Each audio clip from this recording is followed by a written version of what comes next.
Hey, baby. How are you?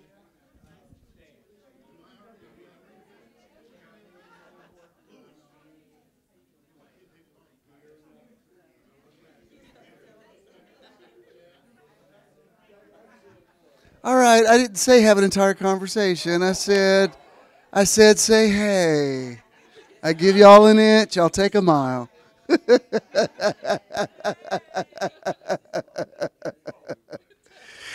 All right. We're in agreement for a beautiful day. Please remain standing and we'll hit this one. Hello, and welcome to Metron. Metron means measure and sphere of influence, and we want to help you find your Metron. Through motivation, enlightenment, transcendence, renewal, outreach, and networking. We're excited to have you here today, and hope you enjoy the service. Good morning, Metronites. Welcome. Glad that you're here. For those of you who are logged on in the YouTube audience, we welcome you in whatever time zone you're in or wherever you are in the universe. Even those of you that are in the Atlanta area that just wouldn't drive over here this morning, hey to you too. But I'm glad that y'all are all here this morning. I was telling, if you're just now logging in, I was saying when I walked in this morning, it was just hearing everybody's warm, positive chatter. It was just very inviting. It was like a real, sometimes you walk into a room and you immediately pick up on the energy, and it was like, wow, this is a really good place to walk into. You think about just all the words that have been spoken in here, just the time that we've been in here, and all of that. I know they show movies in here too, but the words that we've spoken are they're all in this atmosphere, and just being in here is a sense of sanctuary, and it's just a very positive environment. Expect to feel better today. Expect to get better. We're learning a whole new way to live and think about things. It's very, very exciting. I loved Chelsea Shag the first time I ever heard her sing. I'm blown away by her talent. They're the most awesome. She wins the award for most awesome pants. And Jesus said, "Let your light so shine before men." She's just trying to follow Jesus. But I respect her as a singer-songwriter. There are songwriters, there are singers, and then some people are this other thing that does both, and then not to mention the way she can play the axe. That's the guitar. And I'm always glad when she could be here. Now next week she won't be here because you're welcome to be here. Or you can come up to Unicoi if you want to. But we won't be here next Sunday. We'll be at the meditation weekend. But I'm glad that you're here and she's here. Loved everything she did last week, and I'm sure today will be no exception. Without any further ado, would you please welcome our friend, Chelsea Shag.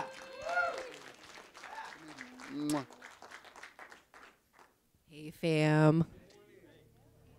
I'm going to do some covers today. Oh, my, I'm feeling high. My mind is gone. I'm all alone. Says on a 2, 3, the work is turning. Oh, what a day, what a day, what a day. Peace and blessings manifest with every lesson learned. If your knowledge was your wealth, then it will be well earned.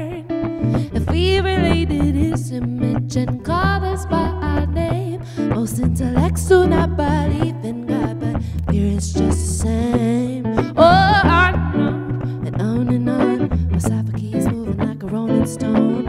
On and on, on and on. I go on and on. My psyche is moving like a rolling stone. On and on and on and on. I'ma sing my song. I was going underwater with $3.06. Yeah, you may laugh, cause you did not do your math. Like 1, 2, 3. Damn, y'all feel that? Like 1 or 2, 3. The work keeps turning. Oh, what a day, what a day, what a day. The man in the something knows that he knows nothing at all. But it seems colder in your summertime and harder in your fall. If we relate to this image and call us by our name, most intellects do not believe in God, but here it's just the same. Oh, on and on and on. Mustafa keeps moving like a rolling stone. On and on and on. Baby, I'ma sing my song. On and on and on. Mustafa keeps moving like I can go on and on and on. You're feeling kinda hungry because my heart is going down. Don't feed me yours, cause it did not do no more. I think I need a cup of tea. The work is turning. Oh, what a day, what a day, what a day, da da da da da da da da dee da ba dee dee dee.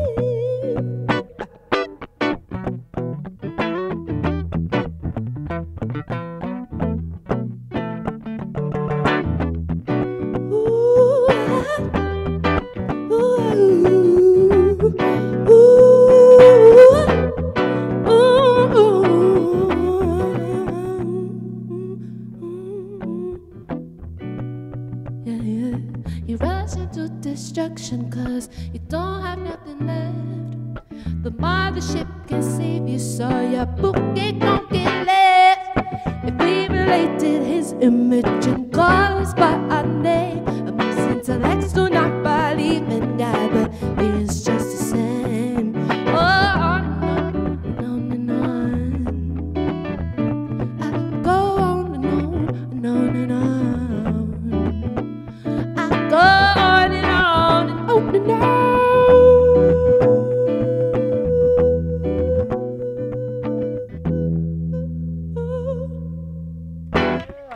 Thank you.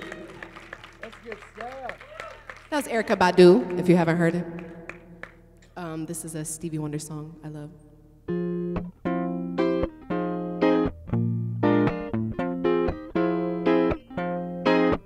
Shakra.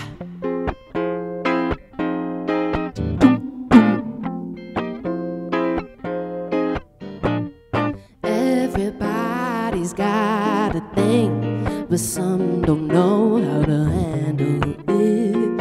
Always reaching out in vain, just taking the things I'm worth having. Don't you worry about a thing. Don't you worry about a thing, mama. Cause I'll be standing on the side when it's checking you out.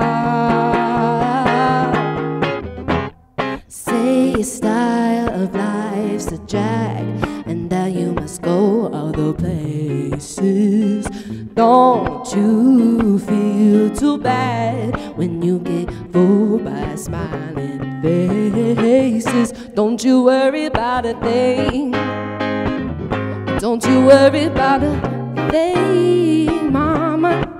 Cause I'll be standing on the side when it's checking you out. Don't you worry about a thing.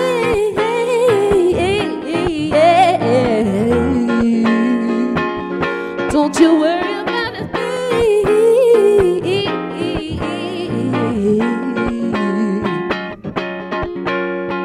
Everybody needs a chance to check out the new. You're the only one who sees the changes you take yourself through. Don't you worry about a thing. And don't you worry about a thing, baby. Cause I'll be standing on the side and it's checking it out. Don't you worry about a thing.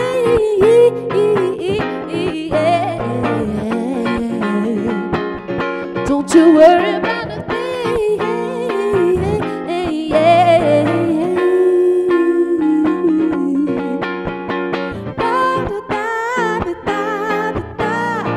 Do do do do do.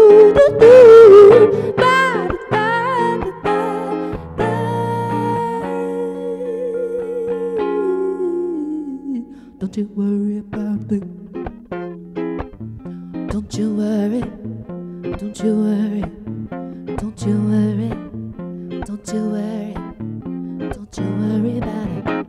Gosh darn thing. You know? That's so good. Thanks, guys. Isn't that a great song? I love that song. Thanks for being the sweetest audience in the world. Sweetest audience in the world goes to you. I know that warm feeling he was talking about when you walk in here. Like this morning I was not feeling it. I was like, I'm feeling some type of way. But like when I walked in here, I was like, this is so great. This is awesome. I feel so good. So thank you guys. I'm usually not up this early, to be honest. I'm a night owl. So it feels good to be here. Thank you. I love this song. This is Alabama Shakes. Hold on. Bless my heart, bless my soul. I did think I'd make it 22 years old. Well, there must be somebody up above. Say, come on, Chelsea, you got to get back on. You got to,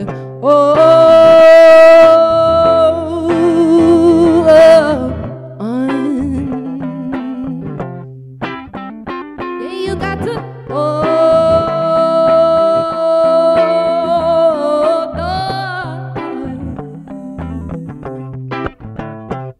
so bless my heart, bless yours too.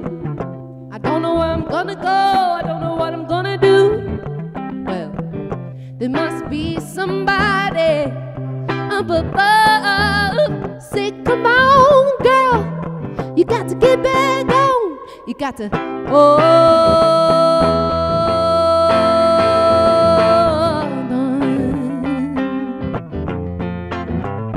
yeah, you got to,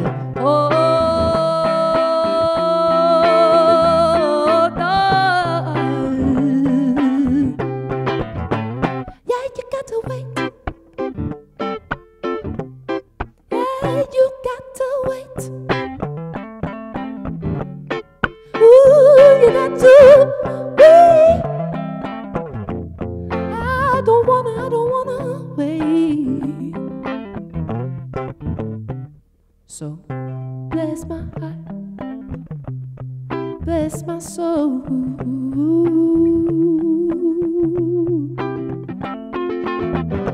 There must be somebody up above. Say, come on, people, you got to get back on. You got to,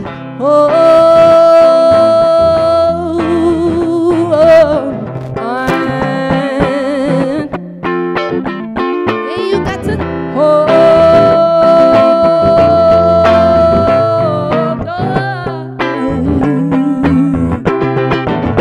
yeah, you got to wait. Yeah, you got to wait. I don't wanna wait. Ooh, I don't wanna wait. Yeah, you got to hold on. Yeah, you got to hold on.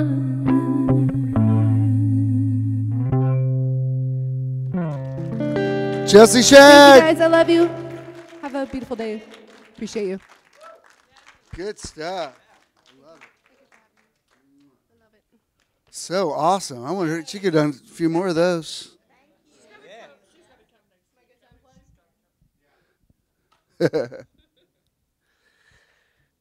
That was so great. You may be seated. I don't know that Chelsea even thinks in these terms, but I was watching her and I thought she didn't even realize how much she's ministering right now.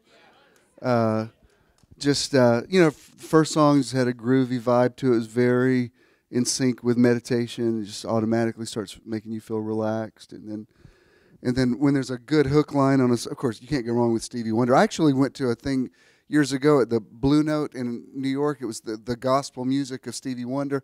And Stevie's never actually written what would be called a gospel song technically, but when they were playing all these songs, when they threaded it all together, I thought, wow, he really, it's not saying Jesus, Jesus, Jesus, but it's the gospel. And don't you worry about a thing. That's a hook line that everybody needs to hear. I mean, that's a rhema word. And then to hold on, it's just good. Chelsea Shag in the zone.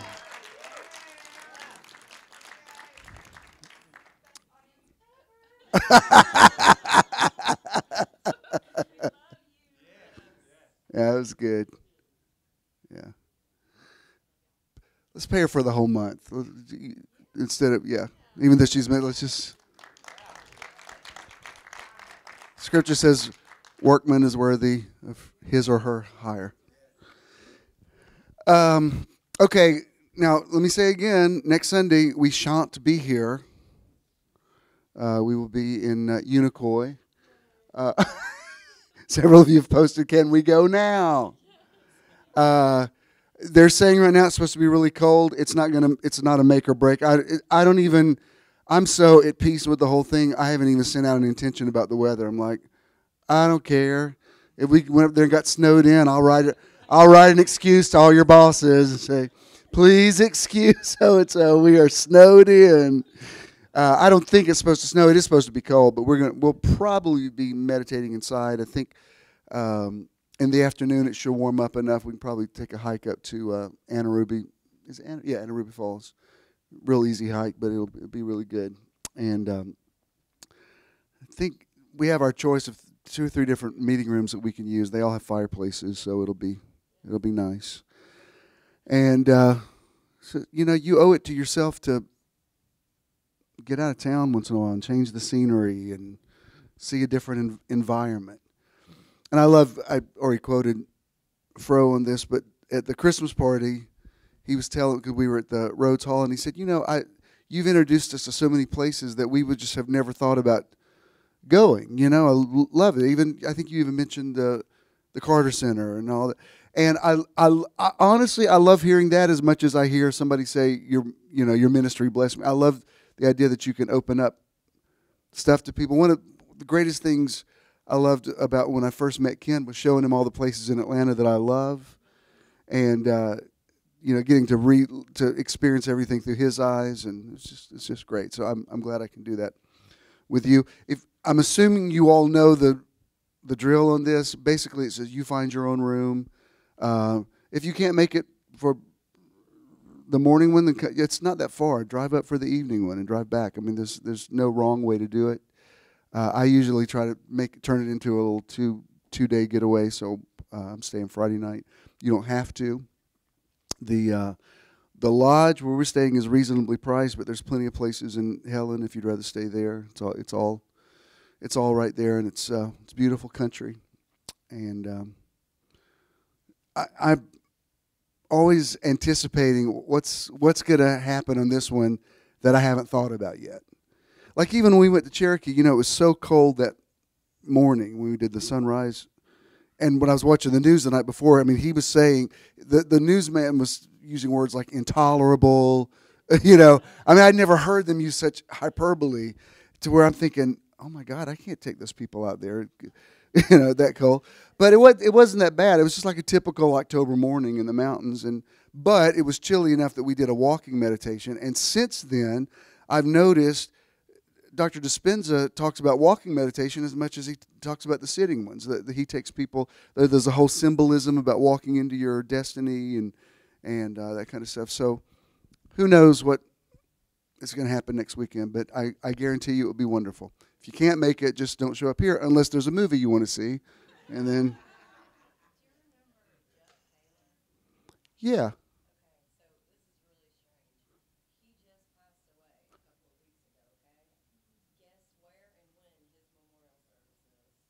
There?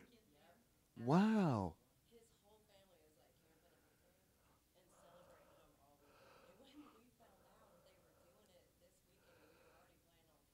What?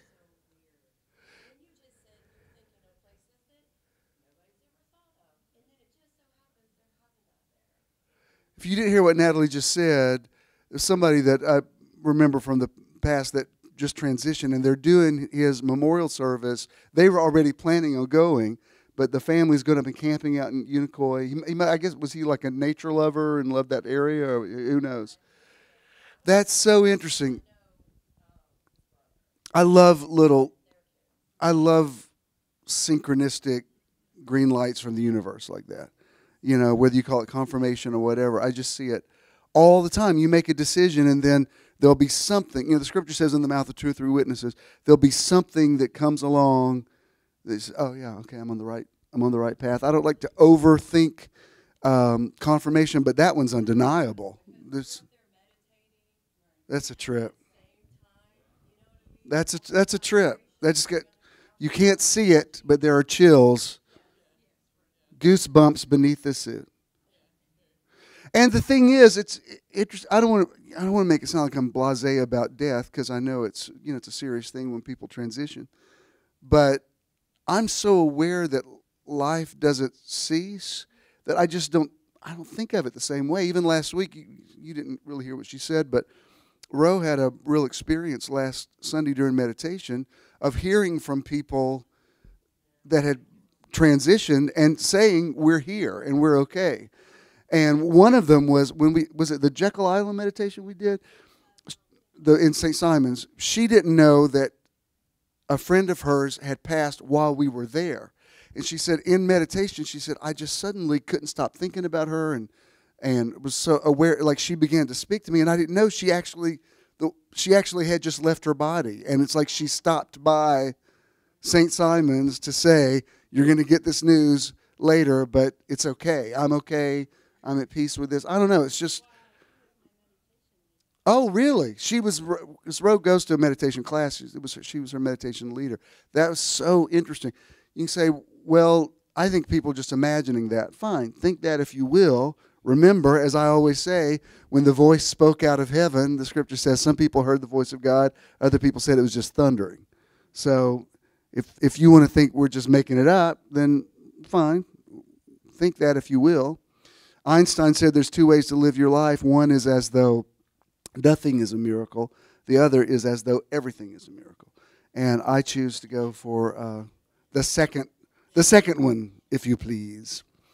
Our outreach this month is for Parkinson's research, and Michael J. Fox has probably the highest, the best vetted organization for that. And it's like I told you last week, we're operating on two tracks. Like we're going for optimum health, divine health, but also being aware that not everybody is manifesting that. And I this is why I like the balance of that.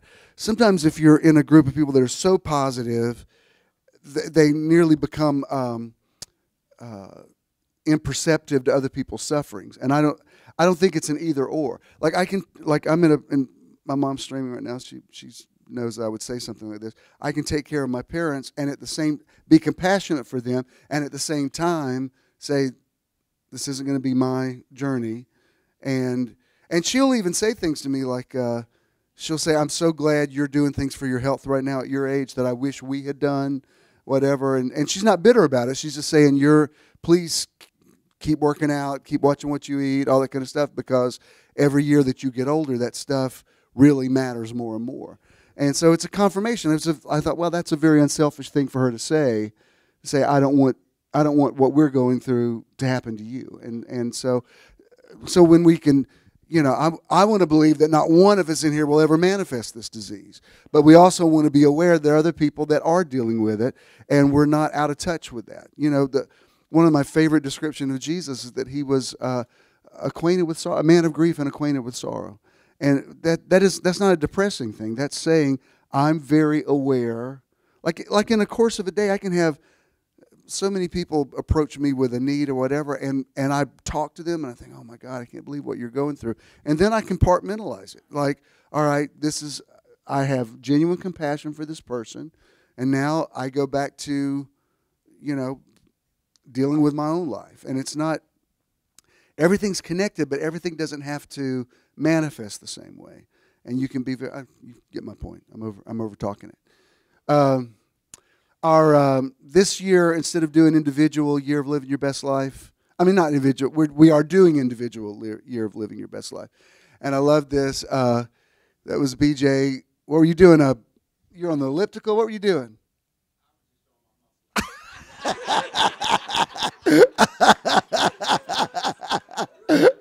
Seemed like a good time.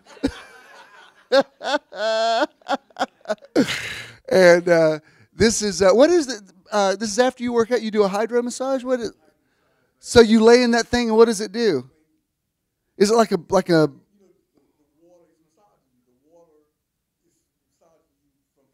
Huh.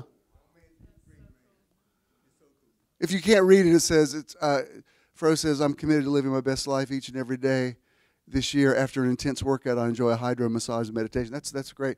And this was Jackie took Rachel to get her hair done, and she combined the year of living your best life and pay it forward, and that's a beautiful thing. And this woman says she's Pat. I don't recognize her anymore. There's this. Patricia's she's a good advertisement for like I work out with Stephen personally, but for those of you that don't live in the area, they do, and it's a good demonstration of how that works, because it's definitely working with Patricia. He said to me this week, he said, "I don't know what else I got to do to get those people to work out." He said, I said, I don't know what to tell you. You figure it out. Yes, and he named names. So y'all work it out. But he really, same thing I said about Chelsea being a minister. Stephen ministers much more than he even realizes. It's his living, it's his vocation, but it really is a calling. He really wants to help you live your best life. So he's not going with us. He was going to go with us for this one, but he's got too many clients right now, so he's going to sit this one out, and he'll catch us on the next one. Let me see. Is that everything I needed to announce? I believe that it is. Y'all ready for the word? All right, I'm going to try to. Thank you. Ken's ready. Y'all be in agreement. Ken got a new phone yesterday. He's really excited about, but he can't remember his email password. And he has tried everything to the point that I'm like, if you say email one more time, I'm going to throw that new phone out the window. So we're just like, help him remember, whatever. If somebody's got a message in tongues.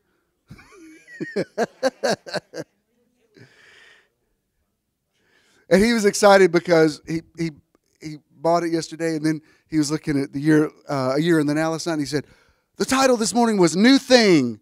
I got a new thing. It's a new thing. It's a confirmation. Synchronicity. So we're in agreement that Ken will remember that it'll come to him, because that's where he gets all his work orders. And I said, well, maybe you don't have to do them now. I'd love to get it all done, but I can't. And when you go online to ask for it, it says, well, log in and we'll tell you what it is. Well, if I could log in, I wouldn't be asking you. That's the whole point. All right. We ready?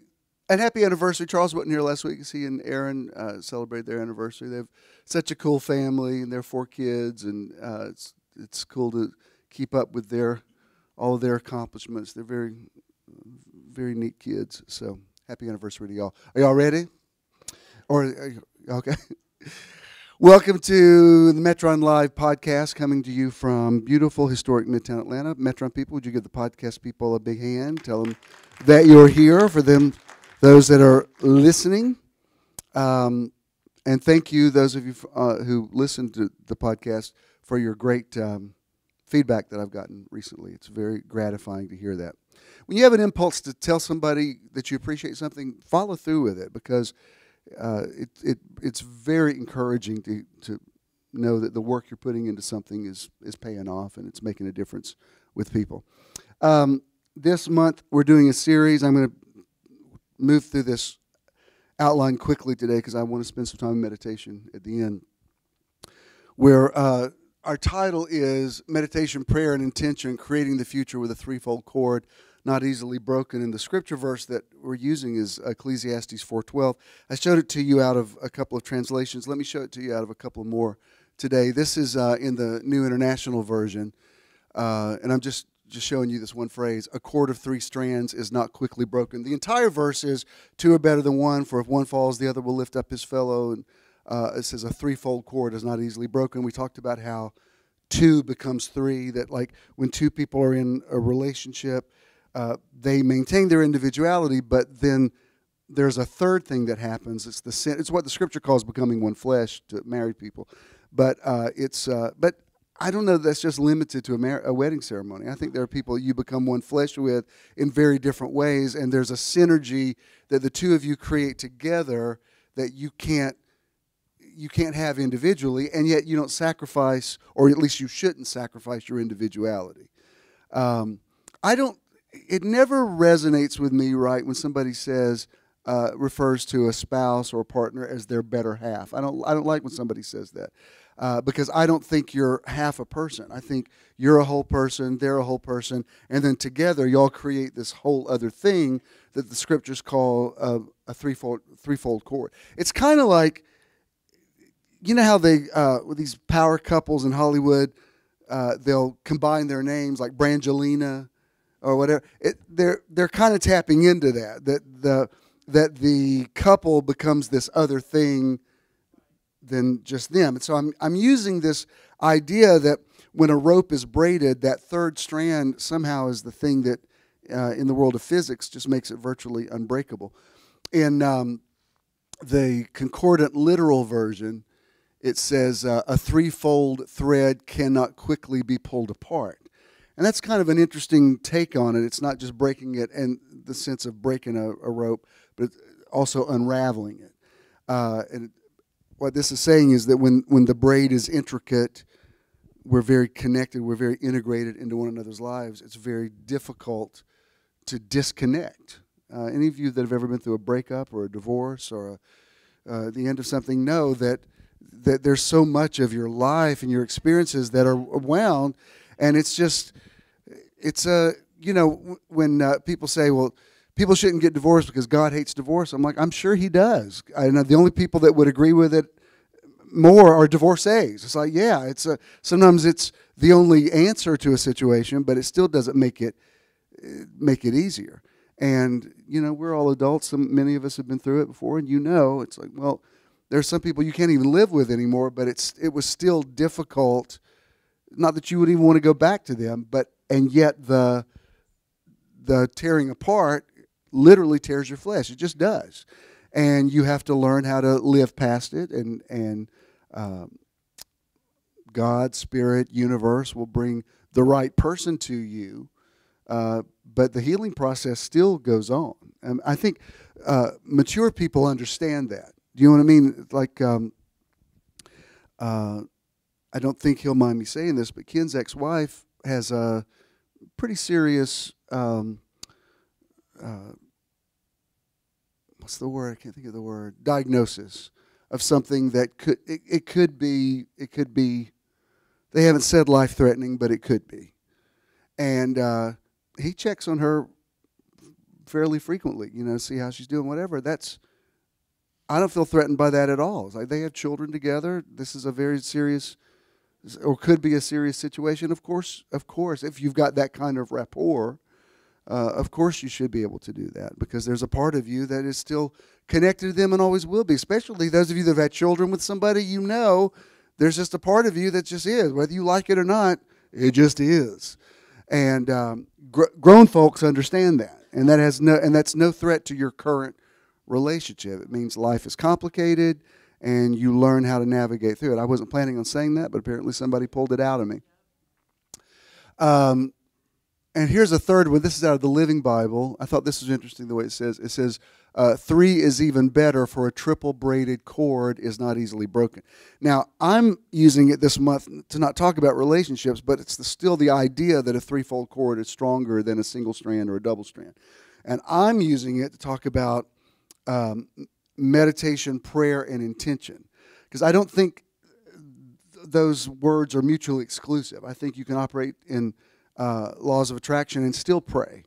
I was even thinking about this today. I was on the way over here. I had on that spa channel, and in between music, it said something about, it's super new agey, but it's like the DJ says, keeping you aligned with the universe. And I thought, it's interesting. Some people that come from my background don't like when you say the universe. I've heard people say, the universe didn't die on the cross for your sins. Like, oh, Lord, you're so missing the point. What I like about and you don't have to not say God, but what I like about saying the word universe is it forces you to think bigger than what you can see. To me, it's like God telling Abram, come out of the tent and look up and count the stars, if you can. Because he's basically saying, stop thinking that the canopy over your head is the limit. You need to get in touch with the universe. Like, do you ever watch one of those things on PBS about how the universe is expanding or how billions of light years and stuff, and it nearly becomes overwhelming? It's like, oh my God, my head's going to explode when you start realizing how tiny the Earth is. It's a tiny little part of a tiny solar system that comparatively is revolving or rotating around a tiny sun, and they're still discovering planets they didn't know that were out there. My point is, he's able to do exceeding abundantly above all we can ask or think. I'm sure if she's not streaming right now, she'll watch this tonight. But you'll remember Robert and Denise that lived down in Cochrane. Her daughter and grandson were big time Justin Timberlake fans, and I think it was New York. Was it New York they went to? Her grandson's, his name is Riot. I don't know, what is he, 9 or 10? I'm sorry, Denise, I don't know the exact age, but he's a dancer, and JT is his hope image, and so they go all the way to New York. And that was a few months ago when Timberlake lost his voice and had to cancel like a whole series of concerts. He was even on Jimmy Fallon and was interviewed just answering with cards because he couldn't talk. And she posted pictures of her. Brittany, her daughter, posted pictures of him in Times Square holding the sign, "This is my first concert," and he was just devastated because, the whole trip was based around this thing.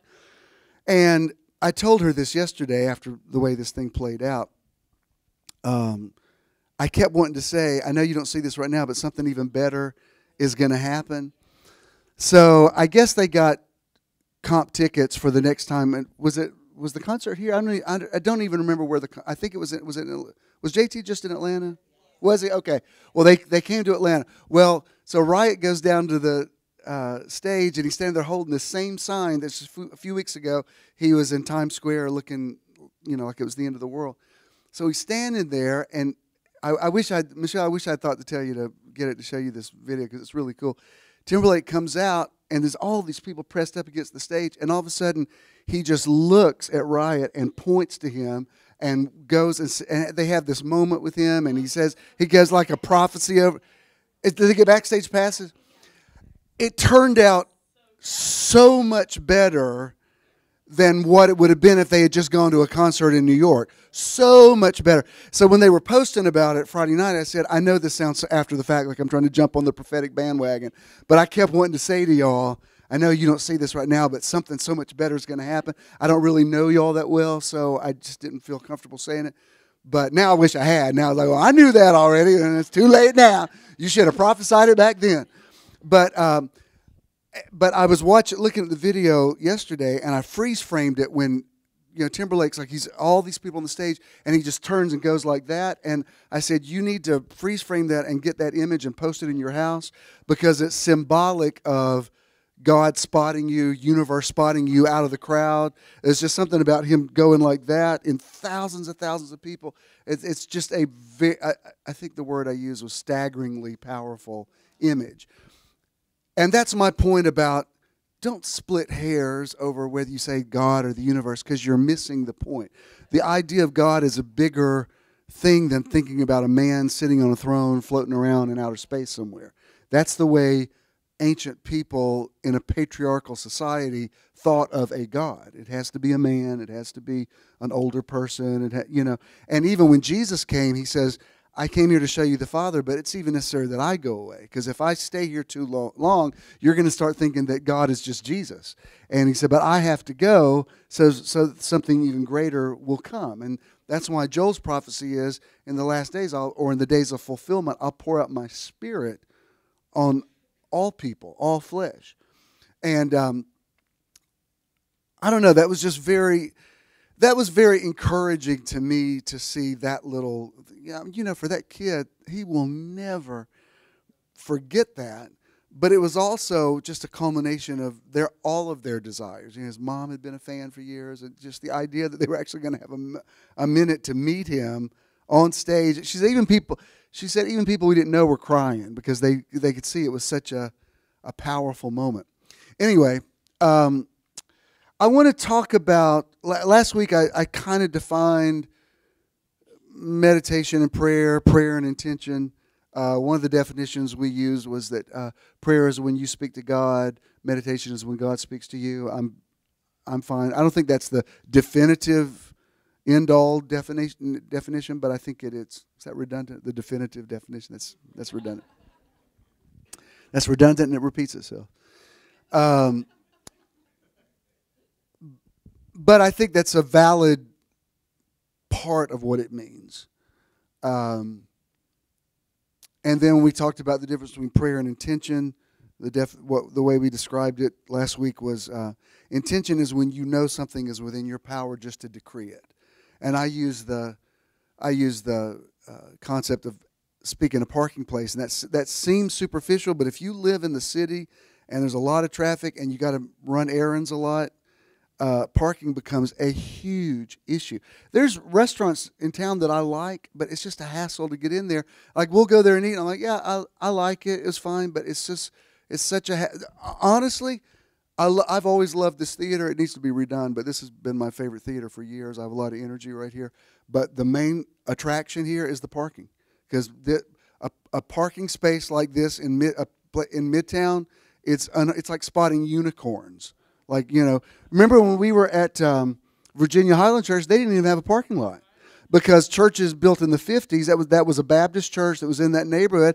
And back then, the family just walked to church. If you were Baptist, you walked to the Baptist church that was in your neighborhood. So I don't even know how they have church there. There's a little parking space behind the parsonage. But anyway, my point is, we have a lot of mojo on parking spaces now. Because every time I go, I don't pray, I don't drag Jesus into it. I don't have to say, Father, in the name of Jesus. I don't need to do that. I just say, I'm driving and I go, we need a parking space at La Fonda, please. Thank you. We went one night this week, we get to Mexican food, and we got there, and I said, well, I guess I didn't say it in time because there wasn't one. And Ken said, look, that guy's getting out right now. So I said, go hold it. So I went out on the street and rode around. I was like, come on. Because if you don't get that parking space, you might as well just go home because there's no place in that neighborhood to park. And we get it all the time. We're always like, won't he do it? But that's intention. That's just saying this is going to happen. I can say this. Next weekend, we will have a wonderful meditation weekend at Unicoi State Park and surrounding area. The weather will be what it's supposed to be. It will be great, one way or the other. Everybody will have a wonderful time. See, that's not even prayer. That's just, I have the power to say that. And, in Proverbs it says where the word of a king is, there's authority. Well, I'm a king. You don't know you are? If Jesus is the King of Kings, there has to be a company of kings that he is king of. Yes. I would say, here's out of the box for you. He's the king queen of king queens. How about that? Uh-oh. I lost some of you on that. Don't you call my Jesus a queen. No, he is. God is as female as he, she, it is male. Gender is in this dimension.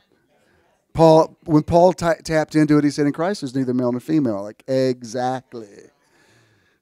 Of course, that was just a moment of revelation for Paul, because in other places he said, women need to shut up and sit over there and be quiet. But he had a little moment where he said, in Christ, now you're talking, Paul. Thank you. That must have been really hard for him to write that. Oh, really? In Christ is neither male nor female. Ouch.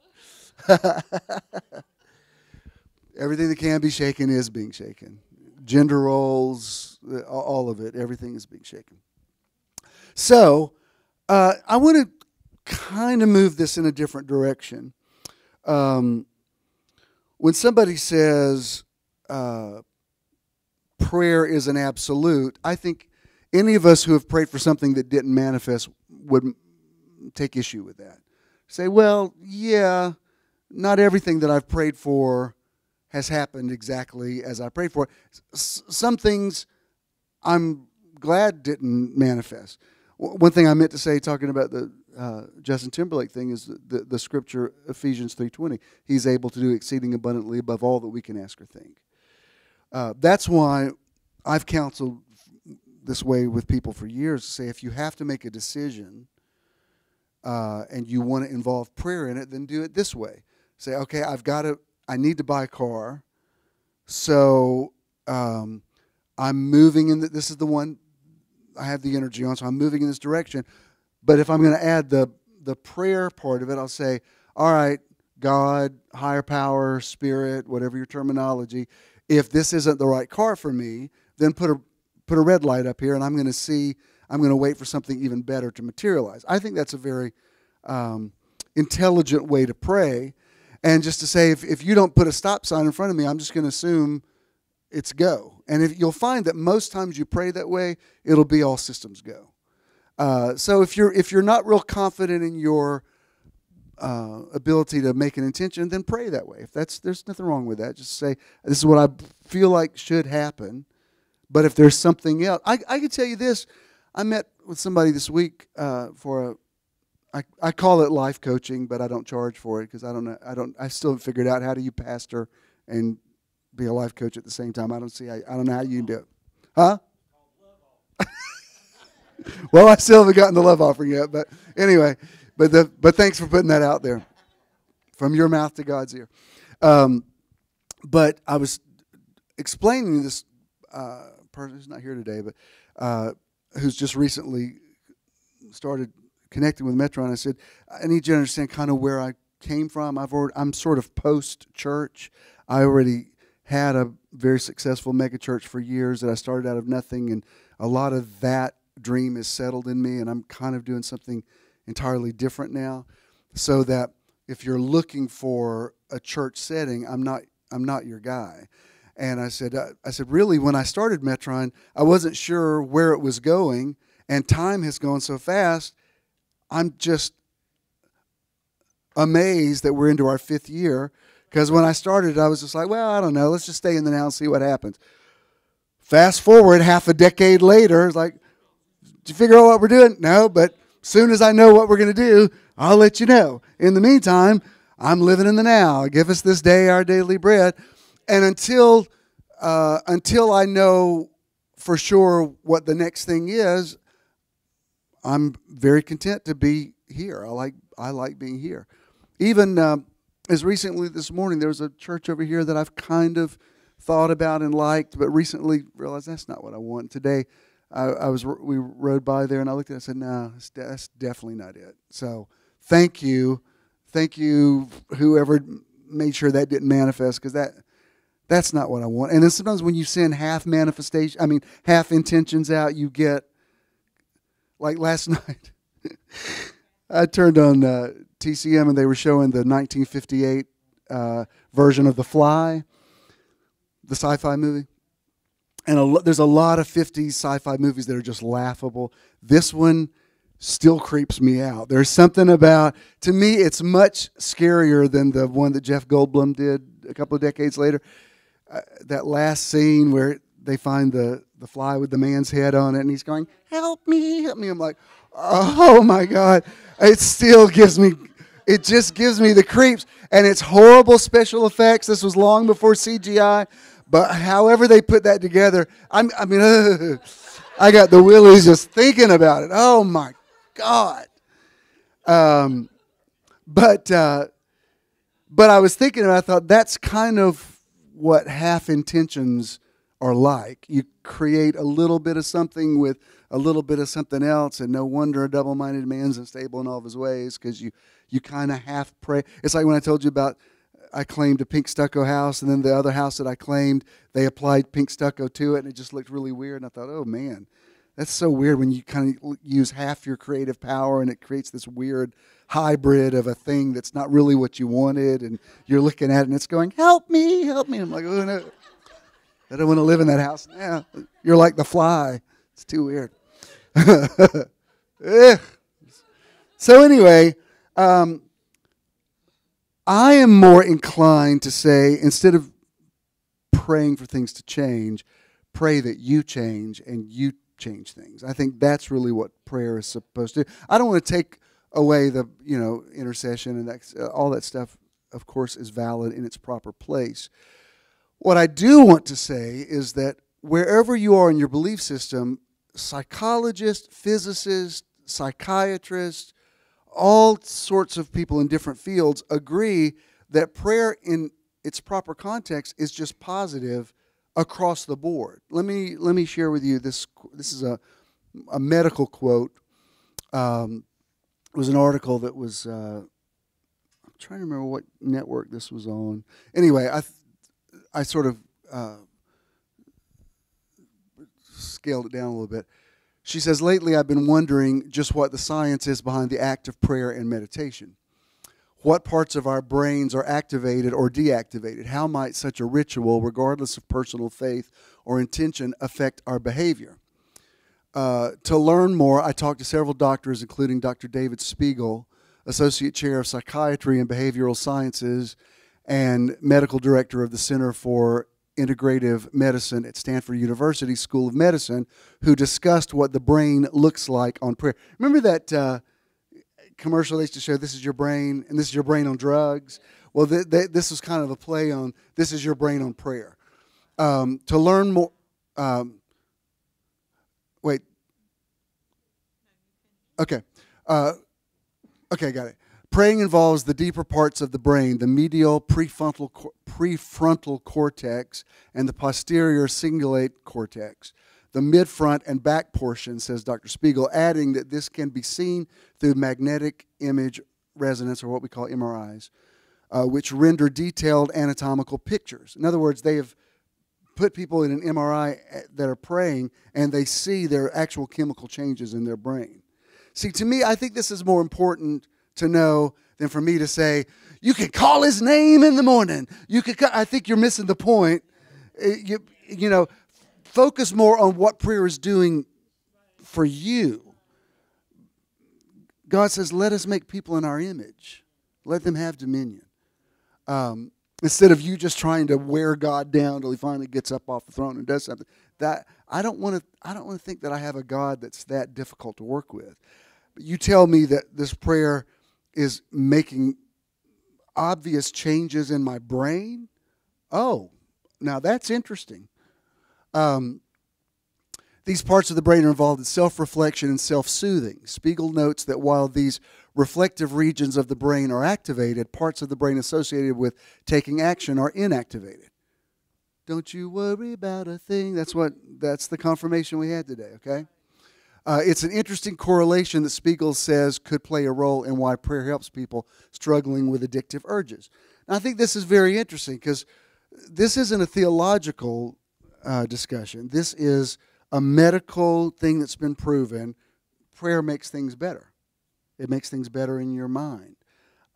This is why I don't want to ever, however you are comfortable in praying, I don't want to take that away from you. I've shared this with you before, but I was listening. Marianne Williamson used to have a call-in show, and I was listening to her one day, and she's kind of post-Christian, and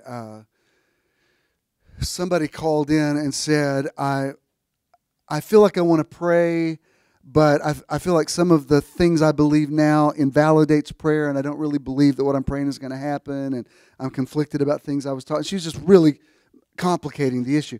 So Marianne Williamson said, how were you raised? She said, I was raised Roman Catholic. She said, well, then pray the rosary. If that's what you're familiar with, if that's what she said, for you, that is a move toward what you really know is the secret place of the Most High.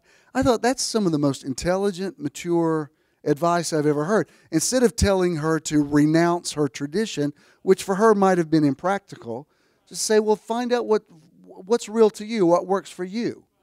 I didn't grow up praying the rosary, so for me it wouldn't have that impact. But the whole idea of namaste is, the light in me recognizes the light in you. And if this is what works for you, then do it. This is why I want people to understand. The reason I don't argue with people over the Bible anymore, and I could do it. I can argue the Bible with you and win. One of my favorite, he never told me this personally, and I went to his funeral. I never heard anybody mention this. But there was a minister that used to attend the church who disagreed with me a lot, who disagreed with me most of the time, who sat on the front row and did that while I was preaching. But his son was on staff, so I let it slide. So one day, sometime later, his wife told my mom, she says, he doesn't agree with a lot of things your son says. And I always say, well, why don't you make an appointment with him and challenge him on these things? And he said, I'm not going to go in there and challenge them. He would totally win the argument. He would completely, I forgot his exact word, but it's like, he would convince me to believe his way. I'm like, wow. In a weird kind of way, that's like the best compliment I ever got, even though he never told me that personally. And my point is like, I'm not trying to prove you wrong. If something's working for you, go with God. I'm not trying to take that away from you. It would be easy for somebody to walk in here today, and we didn't do any praise and worship. Sometimes we do. When Judah's here, we do. And, when we lead worship, everybody's got their hands up. It's great. Chelsea's a secular singer. She's coming from a different place. Some people could walk in here and say, well, y'all didn't even praise his name one time. Well, I can tell you that I've known Jesus a long time, and I promise you his feelings aren't hurt. He's not like, y'all didn't even say my name once today, And furthermore, yes, exactly. Exactly. When you actually go back and read the accounts of Jesus' one-on-one interaction with people, Jesus was a terrible Christian and a terrible evangelist because he would talk to all these people like the centurion or the woman at the well or the Canaanite woman, and he never tried to convert them. He just totally met them where they were. The centurion says, and some of us read a lot more into this when you look at the Greek, the centurion says, I got 100 men that work for me, but one of them's really special. That's basically what he was saying. Jesus knew exactly what he meant. He's basically saying, I'm a military man. I can't tell anybody, but basically, my boo is sick, is what he was saying.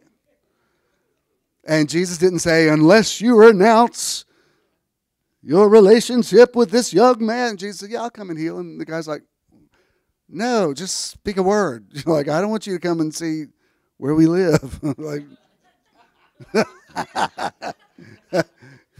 And he said, I'm not worthy that you come under my roof.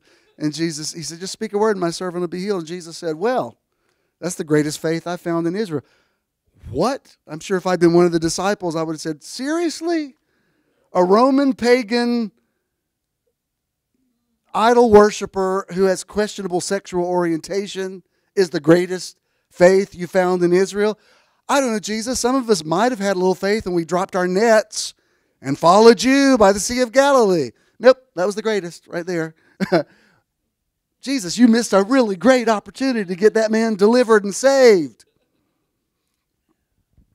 Jesus never did it. He met people right where they were, as he still does today. So when we talk about prayer, if you have to argue about prayer, you're missing the point. I could tell you this. If somebody today who had confidence in me said, I would really like for you to baptize me, I would still baptize somebody. That's not an issue with me. I'm not anti-baptism. I posted a picture today of me dedicating a baby a few years back. It's a picture that I liked, whatever. I'm not totally in that zone anymore, but if that's, I mean, I can tell you, frankly, don't be offended by this, but I don't really even think of myself that much as a pastor anymore. I just don't. I know a lot of other people do think of me that way.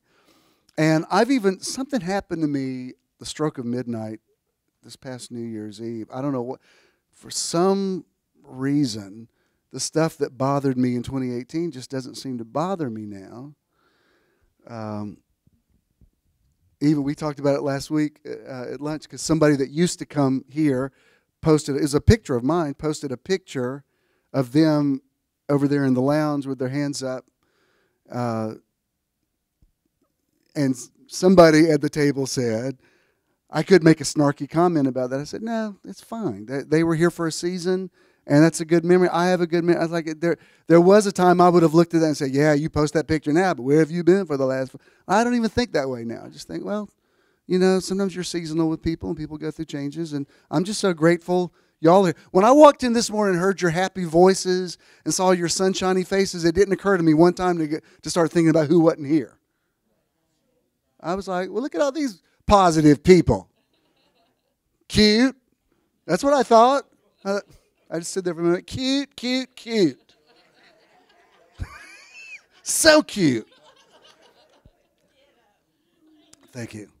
And I'm very happy that so my point is, I hear from people several times a week who I have not seen since the mid-90s, who still say, I consider you my pastor, and I want to go, I'm pretty sure the statute of limitations has run out on that. But okay. I mean, I nearly spend most of my time ministering to people who used to go to church and now. Okay. Y'all are so next level. Y'all got it. Y'all like, hey, I'm in the hospital. They said I'm dying. Like, no, you're going to live. Okay, thanks. Y'all are so, y'all got it so much. Like, no, I command you to live. Okay. You know. Do I need to come over there now? That's all I need. I got the text.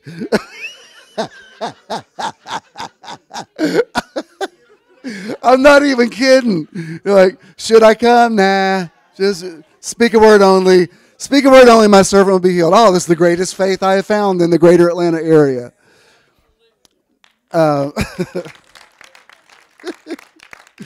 my point is if that's how you still see me, then yeah, I can be that to you. It's like when people call you certain things, they make a demand on you.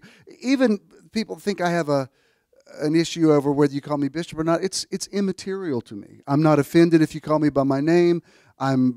I don't think if you call me bishop or bishop, it's like it doesn't. I am. Who do men say that I am? Who do you say that I am? And if that's who you say I am, then that's who I am to you. I remember walking into Sammy's service, and the funeral director said, what should I call you now? I said, what do you mean? He said, well, what do people call you? I said, most people in this setting would call me bishop. Really? I said, well, yeah, I haven't been defrocked. Like I wasn't court-martialed, or they stripped my clerical collar off. Like,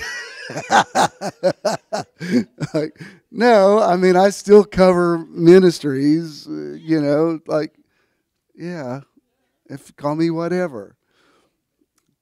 Some of y'all in my age demographic, do y'all remember the comedian? His real name was Bill Saluga, but he used to do this thing, or you can call me Ray, or you can call me Jay, or you can call me Johnny, or you can call me Sonny, but you doesn't have to call me Mr. Johnson. It was a whole thing that he would do. And that's kind of the way I feel. You can call me Bish, or you can call me Bishop, or you could, whatever.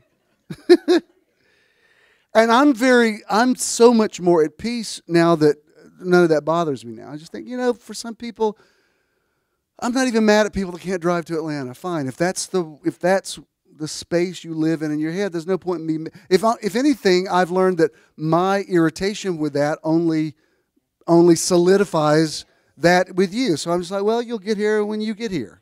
I'm not even mad at you.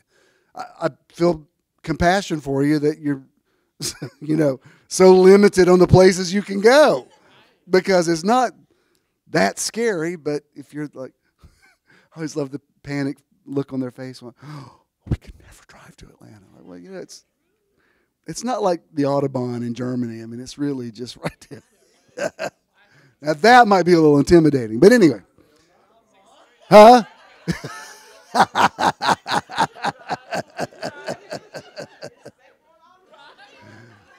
Well, if you don't know, the Autobahn is a freeway in Germany where there's no speed limit, and they actually have a lower percentage of accidents on it. Yes, exactly. Yes, they respect each other. You're right. I think I've got a meme to show you. This is something I've never talked about before, so don't read more into it than I'm saying. But there's a whole concept in Eastern religions about you have 7 energy points in your body that are called chakras, and the idea is they're supposed to all be rotating. I remember one time years ago I went someplace, I'd gone for a massage, and I could tell the guy wasn't touching me at all. And I said, "What are you doing?" And he said, "I'm rotating your chakras." I'm like, "Dude, my chakras are fine. I got lower back issues." I'd really like you to think about that right now. But anyway, I thought this was interesting, and the reason I want to use this in this context is there's a lot of teaching about how the Lord's. Well, first of all, there's a lot of teachings about sevens. 7 is a very prominent number in the Scriptures. I'm not legalistic about it, but I've used 7 points in my topics for most of my 46 years of preaching. Soon to be 47. I like when people connect the dots, and there's a lot of teaching about how the Lord's Prayer has 7 points to it that connect with chakras. Dr. Martin was even telling me there's a whole teaching about how the 7 churches in Asia and Revelation correlate. And when you start looking for 7s, you really do start seeing them everywhere. There's 7 colors in the rainbow that correlate with 7 notes in the musical scale. And when you start seeing it, it's kind of a missing piece to prayer. And this is just something, I don't want to get in the weeds teaching about chakras because it's frankly not my area of expertise. I just was interested enough in this that I wanted to include it in the idea of, this is the reason I want to include it today. Meditation and prayer and intention are not at odds with one another. Do you understand? They're a threefold cord. Can I tell you this story for the bazillionth time yesterday? We were at a place where we met somebody. Ken and I were talking to somebody we'd never met before. And I was telling an anecdote that I usually tell to people when I first meet somebody. And I looked at Ken was mouthing it with me. I said, "Oh my God, you have heard that a lot. Sweet Jesus." I've said that a lot because he was saying the words over there. I thought, "Oh my God, I am so busted on that. I got to get a new anecdote." Oh, it was fun. Yes, exactly. Yes, it's like numbering the jokes in prison. Anyway,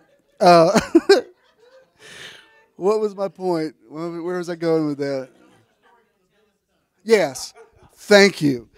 When was this? 1981. I'm in Lagos, Nigeria, ministering in a church biggest church I've ever ministered in. At least 10, 15,000 people there every night. So, I was praying. And that afternoon before the service, I went up on the roof of the hotel, and I had Jermaine Copeland's book, Prayers That Avail Much, which is all prayers out of the Scripture. So this is the way back then that I would pray. I would pace back and forth, and I would pray those prayers intermittently with praying in the Spirit. That's how I did it for years. I'm just being honest with you. I don't really pray that way now. I'm not against it. It's just I'm kind of in a different place now. But back then, I'm going back and forth, going, here's a prayer for the meeting, here's a prayer for missions, blah, blah, blah. In my peripheral vision, I see a Nigerian man. Nigerians typically aren't this tall, but I'm telling you, this guy had to be close to 7 feet. And he's just standing there. He's got a fez on, so I know he must be Muslim. And he's just looking at me like this. So I'm going back and forth. I'm looking at the guy like, should I not be up here? Like, am I doing something illegal? I mean, I know I'm the only white person in this hotel, so it's pretty easy to spot me. And so as I'm praying, the guy starts walking closer to me, and I'm like on the edge of a 10-story building. I mean, he could just go like that and push me off. So, and he's not smiling. It's like he's walking up toward me, and I'm like, okay, there's a prayer in here somewhere for protection, you know. He shall give his angels charge over you to keep you all the way. He's like, oh, Shandara Bakaria. You know, I'm bringing all the big guns in. And finally, he gets so close to me that I couldn't ignore him. I just said, what? And he goes, may God hear your prayers. And I said, excuse me? He said, you are a man of prayer, and now I will pray with you. I was like, okay. Well, Muslims typically go to a mosque and bow toward Mecca. He starts pacing with me. I'm praying in my prayer language, praying scriptures, and this man, I don't know what he was mumbling or chanting or whatever, but it was the strangest prayer experience I'd ever had, because I'm praying in my prayer language, and he's praying something that sounds oddly similar to what I'm praying.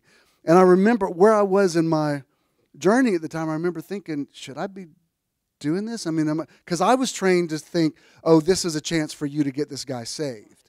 This is where you go back home and say, I led a Muslim guy to the Lord who renounced Islam, and you know.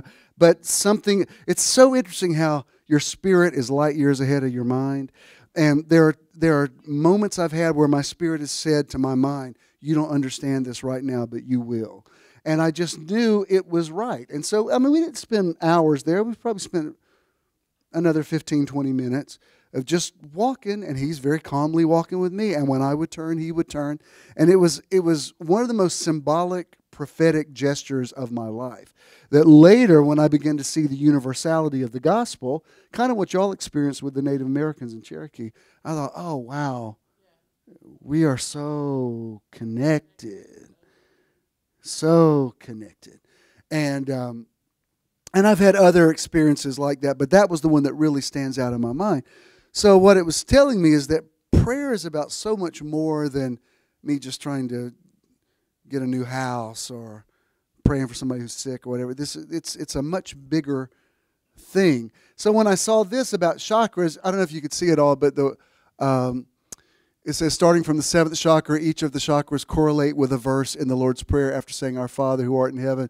The seventh chakra is a center for spiritual purpose. Hallowed be thy name. The sixth chakra is center for spiritual vision. Thy kingdom come. The fifth chakra is center for decision-making and communication. That's thy will be done. Fourth chakra is the center for joining energies of heaven and earth. That's on earth as it is in heaven. Third chakra is a center for managing power, resources, and structure. That's give us this day our daily bread. Second chakra is a center for creativity within boundaries. Forgive us our trespasses, we forgive. And the first chakra is a center for security and survival. Lead us. It's the King James says, "Lead us not into temptation." A better translation is, "Keep us from the hour of temptation." In other words, be with us when we go through a trial. But I just think this is. I don't want to be legalistic about it. We're not going to come back next week and try to rotate our chakras. I'm just trying to make you more aware of how connected everything is. And when Jesus told his disciples, they that are not against us are for us, that's what this means.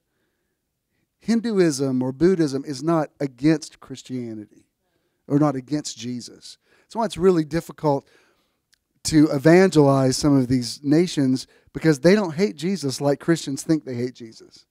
You tell a Hindu Jesus is divine, they'll agree with you. But they also think they're divine. It took us a while to figure that out. Like, oh, I believe this. I think I mentioned this before. Stephen had asked me some things about numerology the other day. He said, what do you think about it? I said, this is what I think. I don't think it's an absolute, but I think any belief system that has existed for any length of time has some credibility to it. And if nothing else, deserves at least your awareness of it. I'm not saying you should base every decision on that, because sometimes that becomes impractical. You know, when people ask, what do you think about signs of the zodiac? There's something to it. There is a truth to it. I don't read my horoscope in the morning. It's like that's not how I guide my life. But I know there is something, any belief system that has existed for any length of time has some kernel of truth in it. And as a seeker, my inclination is not to want to disprove other things. I want to connect the dots. I look at this and go, okay, well, that's cool. I mean, I don't think, if I ever say the Lord's Prayer again, I don't think I'm going to be consciously rotating chakras, but I'm not against it either. And there may be something to it. Look, if you've ever been sick or had problems in your body, you'll be surprised some of the things you'll open your mind to say, well, I don't know. Let's try it.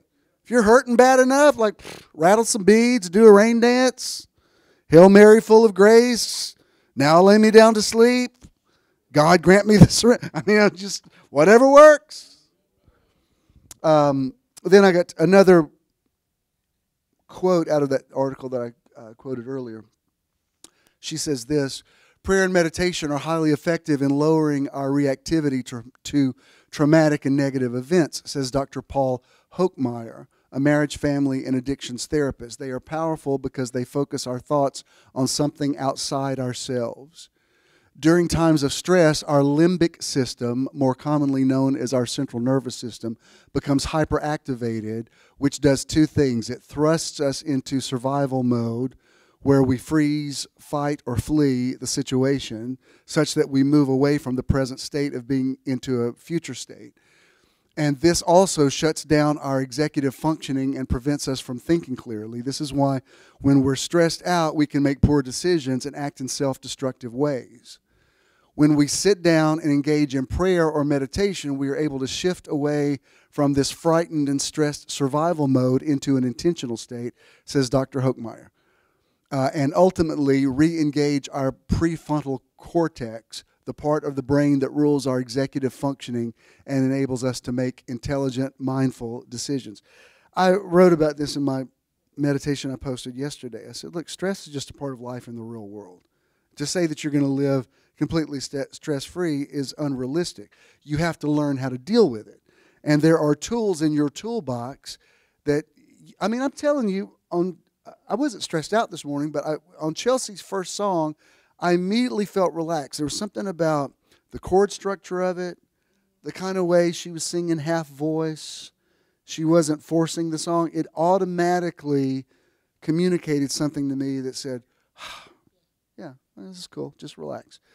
I also would say, don't fight feelings. I think it's wiser to introduce positive feelings that overpower negative feelings. When you just try to, I was thinking about, I don't know if I've ever said this out loud before, but what is it, James 4:6, where he says, resist the devil and he'll flee from you? I mean, I grew up on that verse. We used to always resist him. And I was thinking the other day, I thought, it's interesting because the laws of attraction people say what you resist persists. I said, it's interesting that people who build their theology on resisting the devil are so devil conscious. It's like their own spiritual warfare or concept of spiritual warfare is creating demons for them that I don't think exist. Well, because Jesus said, well, Satan's come to me, but there's nothing in me. Even on the Mount of Temptation, when he says, Satan, get behind me, he's still not rebuking him necessarily. He's saying, you're not where I'm headed. Get behind me so that I can see clearly my future. I even taught before, he could have said, get behind me and push. I was talking about how, sometimes when something is fighting you, it actually pushes you toward greatness. And there's all of those things are true. All those interpretations are true. But it strikes my ear so odd now when I talk to somebody who is still very devil conscious.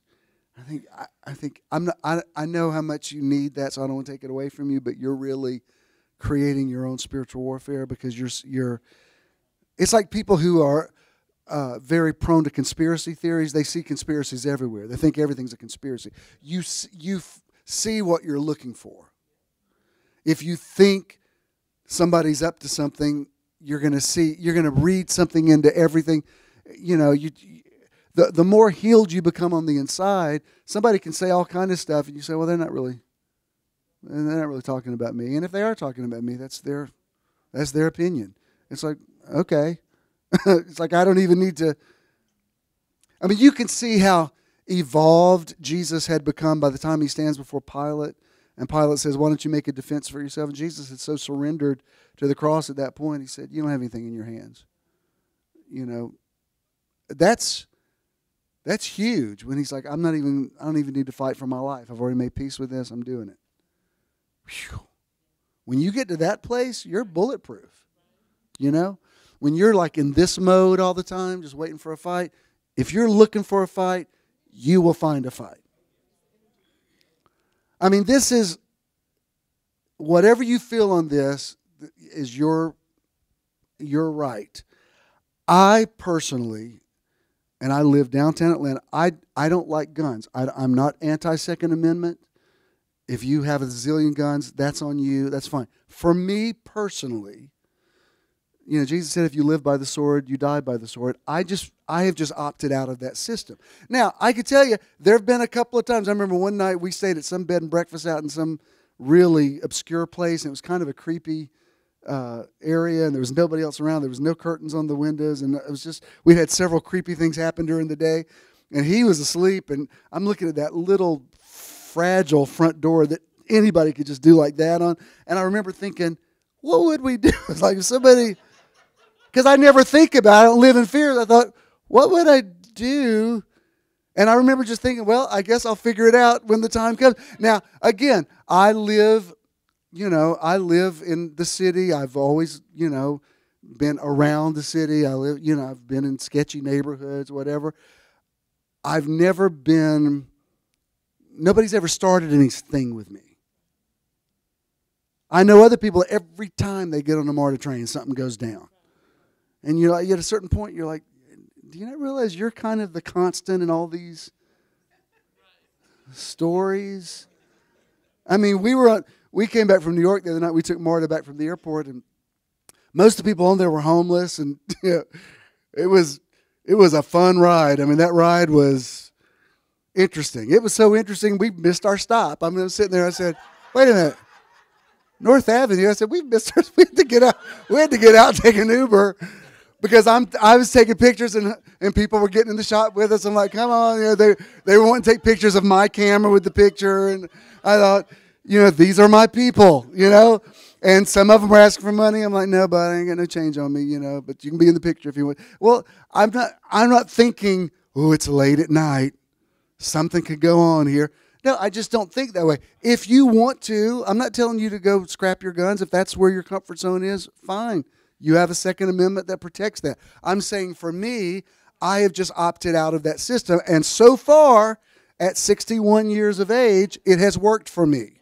I have been in plenty of situations where somebody could have started something, and it just doesn't happen. It just doesn't happen to me. Now, I know other people that got guns, and they need them all the time. So I want to say, well, which came first, the chicken or the egg? Is it because you're expecting to need it that you end up needing it? And other people say to me, well, that's foolishness. I'm like, well, then fine. So far, and I'm older than you, but so far it has worked for me. And it's not like I'm not a public figure, and it's not like I'm not controversial. Well, that's not true. That some people in the past perceived me controversial. I mean, I've definitely killed some sacred cows over the years.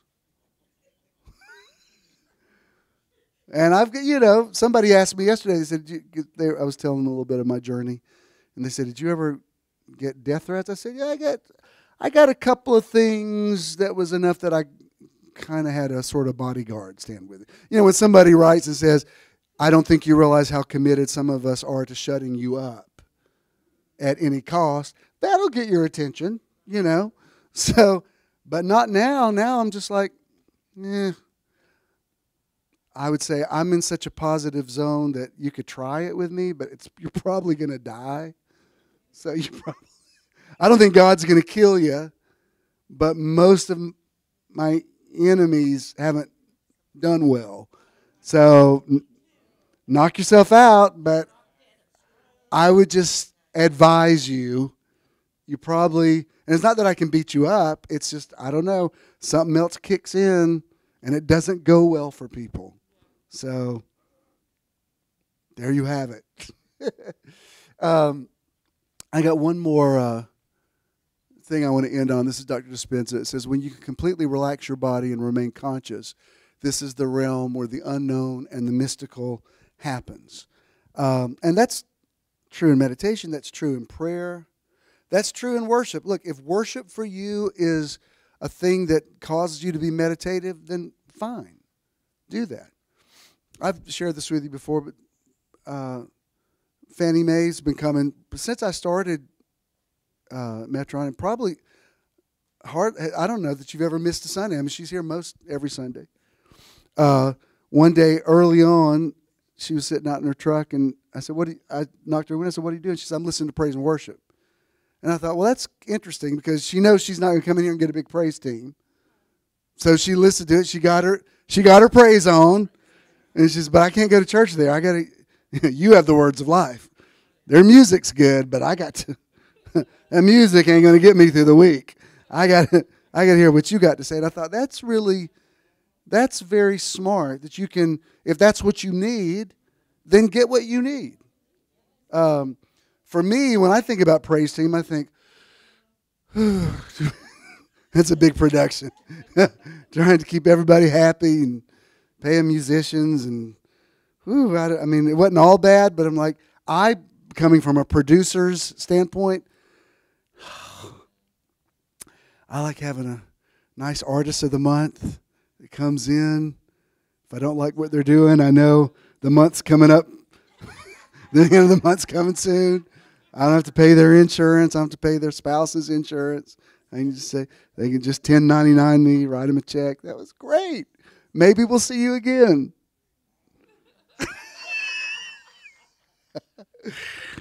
That's where my bliss is. If you want the full-blown worship, you're in church Mecca, Atlanta. You can find black church, white church, mixed church. It's everywhere. So that's what they're doing. This is what we're doing. But I love this that says, just relax your body. Relax your mind. I'm telling you, most of the stuff that you think you need to pray about would probably resolve itself if you'd stop being so anxious about it. I mean, most things are just going to naturally work out anyway. You end up making it worse or bigger or overreacting to it, and then it's the energy that you put into it that shoots the thing with steroids. And I'm not telling you to be in denial. Some of you are going through some serious stuff right now. I'm not saying to deny it. I'm saying, if you hear what I'm saying, stay out of it. Do you know what I mean by stay out of it? Do what you got to do, but don't get in it. Hear me. Other people's drama is their drama. Do what you can to make it better, but you have to stay in the secret place of the Most High. That's a good segue. Let's bring the lights down. If you're a guest of ours, we're going to do a little meditation. You don't have to participate, but it's harmless. If you want to just sit with us, you can do that. Those of you that are listening to the podcast, we're going to meditate right now. Please put both feet on the floor. Clear your lap. You don't have to close your eyes, but you may want to. Sit up straight. Get yourself in alignment. If you don't know what to do with your hands, some people in meditation do a mudra, or you might want to just hold your hands like you do in praise and worship. It's the same. It's basically the same thing. But you want to align your skeleton and everything with the flow. Charles, you can go and start me some music. Whatever you got's fine. I feel your receptivity today. I feel the words that I've spoken. I feel you receiving them. So this meditation is going to be very easy. bring up the music just a little bit, and we're going to breathe. You're going to, best case is to inhale through your nose and exhale through your mouth. So we're going to breathe in, hold it, breathe out. In through the nose, hold it, exhale, inhale, exhale. Some of you are probably there by the third breath. If you're not, just relax into it. Don't worry about your thoughts. Just, if your thoughts are everywhere, just gently shepherd them back in to where they need to be. I don't want you to pray about a situation. This is not prayer right now. You're just in neutral right now. You're just at peace with what is. You can pray about it later, but right now I just want you to be at peace with what is. Be at peace with God. Be at peace with the universe. Be at peace with yourself. Be at peace in your body. Peace in your mind.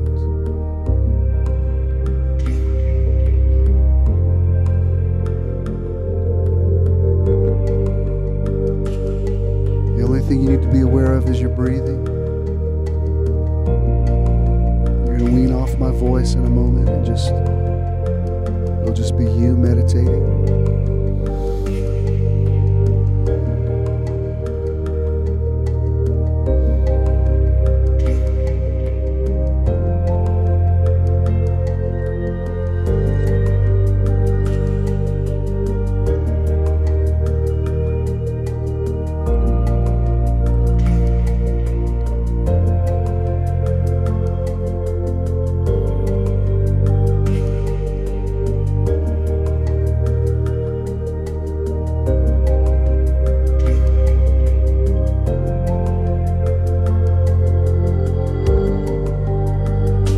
Consistent in your breathing.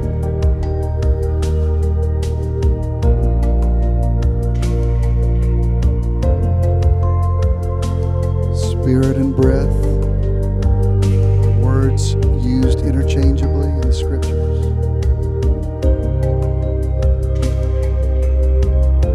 Connect with spirit through your breathing.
body's even trying to heal itself right now. Move the obstructions of thought and let your body do what it naturally wants to do. Heal you.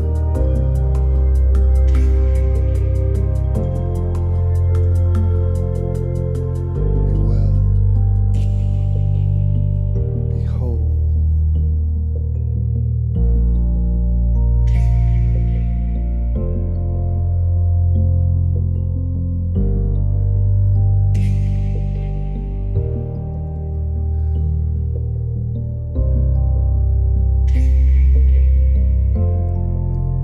Coming out of it in just a moment.